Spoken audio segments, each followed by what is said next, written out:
about to start the forum. My name is Mansoor Sayed. On behalf of Forum Australia, I welcome you all on this forum. A lot of distinguished guests here with us, and we hope to have a very lively session today.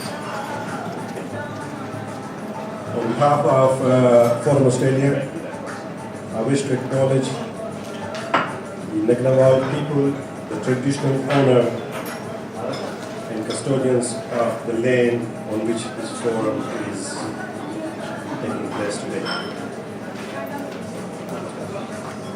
As you know, the forum was established about 7 years ago, and since then we have organized a number of discussions with eminent speakers, which has increased the knowledge and understanding of the wider subjects among us. Today's topic is also one of those interesting topics which affect all of us and will affect the Canberra and the ACT for 10 and 20 years to come and beyond that. It's my pleasure to introduce today's Master of Ceremony, Andrea from 666 ABC. She is not an unknown entity, and she really doesn't need any introduction, but I'm obliged to remind you about that.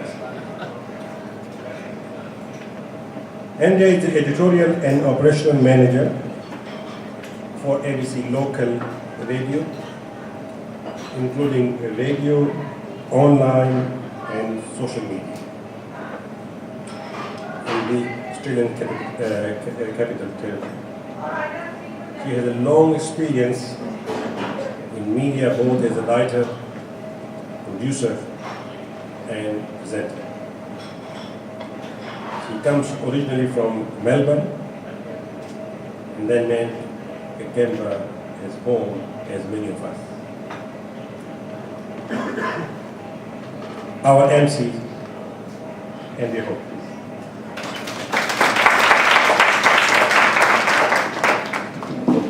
Thank you very much, Mansoor, for that kind introduction, and thank you, Mohammed, for the invitation to MC today. So nice to see so many familiar faces around the room. Hello, happy Saturday morning. I'll introduce our speakers in a moment and also introduce the topic, but as we do that, food will start to be served, so please continue with your lunch while we speak. But I also would like you very much to listen carefully, and if you can, if you have a pen handy, perhaps a notebook, or maybe just use your napkin, jot down some ideas that are of interest to you, because once our three speakers have spoken, there'll be plenty of time for conversation. That is, I'll be asking you to pose questions, and our speakers will all have a go at answering them. And conversation is a very important part of the forum. So make sure that you don't just listen, but that you engage with the ideas and have your questions answered, or perhaps make a comment, and we can register that as a comment. I feel a bit like Tony Jones when I say that, except that he's much more erudite than I am. A little bit now about the forum for today. And the topic is the renewable energy future of Canberra. That's the topic that's been chosen by Forum Australia for today's meeting. So let's contemplate energy. It's essential to our lives in Canberra, as is food and shelter. Think about it. You and I, we use energy for every moment of our day in some way or another. The heating of our houses and of our water, refrigerating our food, getting to and from work, things like stoves and televisions, computers, phones, cars, lawnmowers, power tools, and more, really. Everything that we do relies on our assumption that with the flick of a switch we have energy at our fingertips. And indeed, the whole world around us that we see, if you look out the window, it's shaped by energy. The structures that we live and work in, the roads that we travel on, the production and the use of bricks, metals, wood, modern farming, food production, the clothes that we wear, everything from paper to crockery, the furniture in this restaurant, national, international transport, logistics, travel, communications, all of it relies on energy. Now imagine if a giant switch were thrown tomorrow and all of this energy disappeared. What a different life we would have. That's a future without energy security. So energy production and energy use for now and also into the future is a critical topic for discussion. And as referenced in the topic of today's forum, renewable energy is a part of any discussion about the future of energy use. Energy is about science, energy is about industry, and energy is a key part of public policy. And right now, in the public sphere, it's a really hot topic for discussion.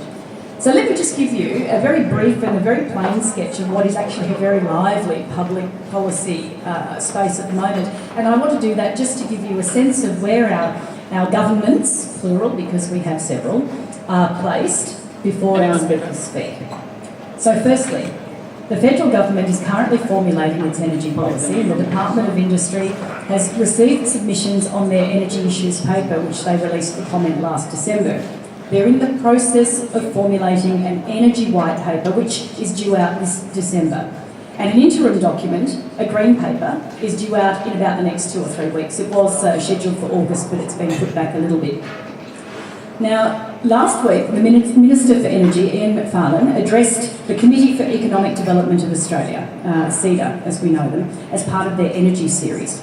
And he spoke at length and broadly about the energy industry in Australia, both domestically and for export. And it's interesting to reflect on some of his most recent words from just a few days ago as we await the federal government's energy policy. So on the subject of renewable energy, which is today's topic, Minister Macfarlane told the CEDA audience, and I have to quote selectively because it's quite a long speech, he said, "Let me be clear, the government is not suggesting that the renewable energy target should be scrapped." He said, "No one is advocating the end of renewable energy in Australia.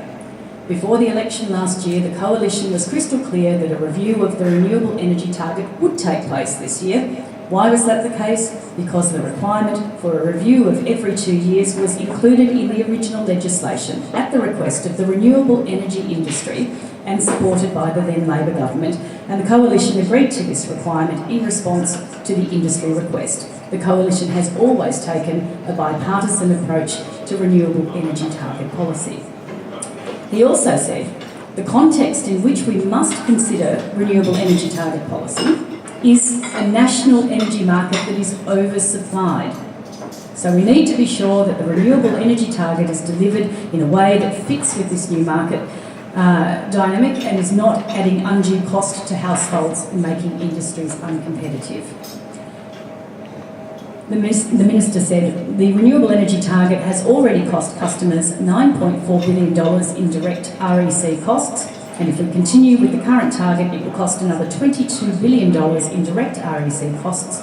The Coalition is supporting $1 billion of investment in the research and development of new renewable energy technology concepts, and nearly 200 projects across a range of renewable energy technologies have received funding." The Minister said, "We want to ensure that renewable energy continues to make a contribution to Australia's energy mix. But just as we wouldn't advocate investing exclusively in coal-fired electricity or exclusively in gas, to pour all of our energy investments into renewable energy would be equally as counterproductive for energy security. Australia's greatest energy strength comes from the diversity of our supply."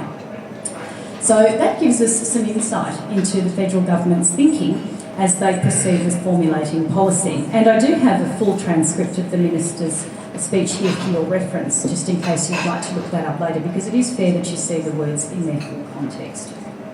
So that's the federal government. Now, the ACT government already has an energy policy, and it includes a sustainable energy policy. And I also have that policy printed here as well, but all kinds of things, so you can come and have a look at them later for yourself. And it is important that you do consider all of the information at hand. There's the policy there. Now, the website for the ACT government summarises the policy of the ACT government like this. It says, The Sustainable Energy Policy will establish an integrated policy framework for managing the social, economic and environment challenges faced by the Territory to 2020 as they relate to energy production and use. The framework consists of 4 key targeted outcomes. Outcome 1, secure and affordable energy. Outcome 2, smarter use of energy. Outcome 3, cleaner energy. And outcome 4, growth in the clean economy. Related to each outcome are a series of measures which will underpin the government's energy policy work program to 2020. So that's the summary from the ACT government. What does that mean in practice? Well, just to give you again a little bit of a snapshot, in the past 2 weeks, the ACT's Minister for the Environment, Simon Corbell, has announced planning approval for a 13-megawatt solar park at Mugger Lane to be built by the Chinese company Zenfa, and he's also announced that the government has received 18 proposals for the ACT's first reverse auction for plans for a 200-megawatt wind power generation station. So that gives you a bit of an idea of what's happening in Canberra at the moment under the state territory government. So, where does that leave us? It leaves us now to hear from our 3 speakers about renewable energy. The renewable energy future of Canberra is today's topic, and the subtext of this topic is, what's best for our city? And that's the question I want you to hold in your mind as you listen to the 3 speakers and you think of the questions that you're going to ask at the end.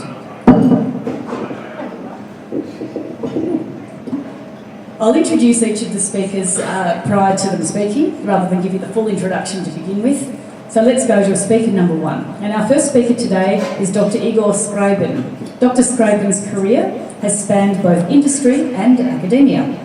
He's had more than 20 years research in industrial efforts, and they include outcomes such as smart windows, dye solar cells, solar power for defence, renewable energy market development mechanisms. Igor's publication list includes more than 35 patents and registered industrial designs, over 100 research papers, and many invited and plenary conference presentations.